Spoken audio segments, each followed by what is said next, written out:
जो हमारी गौरवशाली वो पूरी दुनिया में भारत के सेना का लोहा मानते हैं, उस सेना में भी आप भर्ती नहीं कर रहे हैं, संविदा ठेके में आप रख रहे हैं 4 साल के। तो दिवालियापन तो भारत सरकार को बताना चाहिए क्या सैनिक भर्ती करने के लिए उसके पास पैसे नहीं है कि 4 साल के ठेके में रख रहे हैं। देश पूरा जल रहा है, युवा आक्रोशित हैं, सड़कों पे हैं। तो ऐसे में भारत सरकार को सामने आकर कहना चाहिए कि आखिर सेना में ठेका में रखने का औचित्य क्या है। जो नौजवानों की भर्ती होती है साल सवा साल उसको ट्रेनिंग दी जाती है और उसको घटा के 6 महीना कर रहे हैं। जो 20 साल नौकरी करते थे उसको घटा के 3.5 साल कर दिए हैं। तो क्या भारत सरकार पर पैसा नहीं है? रमन सिंह जी को उसको पूछना चाहिए। हमारे यहाँ तो जो वो लोग शिक्षा कर्मी भर्ती करते थे, हमारी सरकार आने के बाद तो शिक्षकों की भर्ती की, हम नियमित शिक्षकों की भर्ती हमने की है। रमन सिंह एक भी शिक्षक की भर्ती नहीं कर पाए, हम शिक्षकों की भर्ती के 14,000 से अधिक शिक्षकों की भर्ती की। सर, जब ये सेना वाला विषय आया तो आपने इस पर नाराजगी जाहिर की थी केंद्र सरकार की इस नीति पर। तब आपने ये भी कहा था कि एक समूह अगर क्रिएट हो जाए और अपराध की तरफ बढ़ जाए तो क्या होगा, आपने खतरा जताया था। आपने उसी दौरान कहा कि नक्सलियों को ट्रेनिंग कौन देता था। क्या इसका कोई विषय उससे जुड़ता है सर कि प्रशिक्षित सैनिकों ने नक्सलियों को ट्रेनिंग दी? जो चर्चाएं हुई और जो बातें जो छन के आई है, तो ऐसे जो नक्सलियों को ट्रेनिंग देने वाले जो बहुत सारे लोग हैं, जो कभी सुनने में आया लिट्टे से मिलता है, कभी कहते हैं भूतपूर्व सैनिक है या कोई इंजीनियर है, उस प्रकार की ट्रेनिंग देते हैं। तो यदि इस प्रकार की संख्या बढ़ेगी और नौजवान बेरोजगार है, 10-12 लाख रुपए मिल भी जाए 4 साल बाद, क्या करेगा? एक शादी करेगा, पार्टी देगा तो वही खत्म। 10-12 लाख होता क्या है? उसके बाद अपने परिवार कैसे चलाएगा? और फिर सेना में जाने के बाद उसकी मानसिकता क्या होती है? सेना में 2 ही चीज बताई जाती है, या तो तुम्हारा दुश्मन है या दोस्त है, तीसरी चीज कुछ नहीं। अब पुलिसिंग में जो लॉ एंड ऑर्डर की स्थिति है उसमें सबसे बातचीत करते हैं। हमारे एक कांस्टेबल को ट्रेनिंग दी जाती है कि स्थिति कैसे संभालना है। सोशल पुलिसिंग वही है कि हम कैसे संभालना है उसको। बल प्रयोग तो आखिरी है, और वहां दुश्मन है मतलब सीधा गोली चलाओ। सीमा को उस पार दुश्मन दिखाई दे गोली चलाना है। तो दोनों की ट्रेनिंग में जमीन आसमान का अंतर है। अब वैसे लोग आएंगे तो स्थिति क्या बनेगी? और फिर वो लड़के करेंगे क्या? 10% रख लेंगे, 25% रख लेंगे, फिर आखिर 65% लोग कहाँ जाएंगे? उसकी स्थिति क्या है?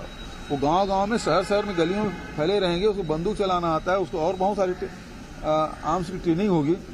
और यदि वो गलत हाथों में चला गया इतनी बड़ी संख्या में, तो फिर समाज की स्थिति क्या होगी? इसके बारे में कोई कल्पना है? तो भारत सरकार को बताना चाहिए क्या उसके पास पैसा नहीं है? हम तो अभी कह रहे हैं कुछ बिगड़ा नहीं है। ये आदेश को वापस ले और जो भर्ती सेना के जो पारंपरिक रूप से जो भर्ती होती थी उसको भर्ती करे। नौजवानों में आक्रोश खत्म हो। उनका भी अपना परिवार है, उनकी भी भविष्य है, लेकिन एक जज्बा है देश सेवा की। तो दोनों की पूर्ति होनी चाहिए। देश सेवा भी होना चाहिए, देश की सीमाओं की सुरक्षा भी होना चाहिए, और जो सैनिक हैं उसके परिवार के भविष्य सुरक्षित होना चाहिए। ये सर लास्ट सवाल है, केंद्रीय योजनाओं का लगातार विरोध देखने को मिल रहा है, चाहे किसानों की बात हो, नौजवानों की बात हो। कहाँ बात अटक रही है? किस तरीके से लोग विरोध कर रहे हैं, क्यों कर रहे हैं, क्या लगता है? देखिए, ये लोग ओवर कॉन्फिडेंस में है। चाहे 3 कानून की बात हो, चाहे सेना भर्ती की बात हो, कोई चर्चा नहीं। अचानक इसको लॉन्च किया गया और रिएक्शन में तुरंत बिहार, यूपी, हरियाणा सब जगह जलने लगा। प्रदेश में कोरोना एक बार फिर ग्राफ बढ़ने लगा है, उसके लिए क्या कुछ इंतजाम है? बिल्कुल, सबसे पहले तो आप भी और मुझे भी मास्क पहनना चाहिए। दो भाई, मेरा मास्क कहाँ है? मास्क ले आओ। एयरपोर्ट जाने से पहले तो मास्क लगाना पड़ेगा, तो सबसे पहले काम तो वही करना है। लाओ भाई, मास्क लाओ। राहुल जी की ईडी की जो कार्रवाई हुई है उसको लेकर वरिष्ठ पत्रकारों का ये कहना है, और ये लगातार वो ट्वीट कर भी रहे हैं और बहुत आक्रोशित स्वर में कर रहे हैं कि अडानी पर इन्होंने सवाल उठाया, और जब भी अडानी पर सवाल उठाते हैं ईडी आगे आ जाती है। तो आप इससे सहमति रखते हैं पूरे? देखिए, अडानी एक अलग मुद्दा है, लेकिन राहुल गांधी एकमात्र नेता है जिन्होंने लगातार भारत सरकार पे हमला बोला। उसकी गलत नीतियों पे उंगली रखते हुए चले, चाहे वो नोटबंदी का मामला हो, चाहे जीएसटी का मामला हो, चाहे लॉकडाउन की बात हो, चाहे वो कृषि कानून जो भूमि अधिग्रहण बिल वापसी की बात हो, चाहे किसानों को समर्थन मूल्य और जो स्वामीनाथन कमेटी की रिपोर्ट के हिसाब से पैसे देने की बात हो, चाहे हर परिवार को कोरोना के समय आर्थिक सहायता देने की बात हो, लगातार कहते रहे। राफेल घोटाले के बाद भी उन्होंने मुक्ता उठाई, इस कारण से हुआ है। अडानी मतलब मैं नहीं समझता कि वो सरकार से भी ऊपर है, सरकार पे हमला कर रहे हैं। और ये बात भी सही है कि लगातार जितने भी बिक रहा है सामान देश का, खरीद कौन रहा है? दो बेचने वाले, दो खरीदने वाले। ठीक है, थैंक यू।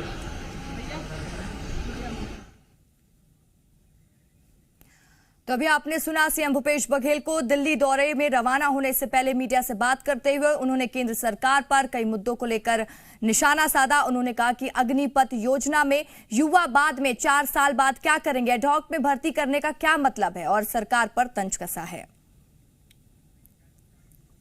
तो चलिए हम आपको एक बार सुनाते हैं कि सीएम भूपेश बघेल ने क्या कुछ कहा है।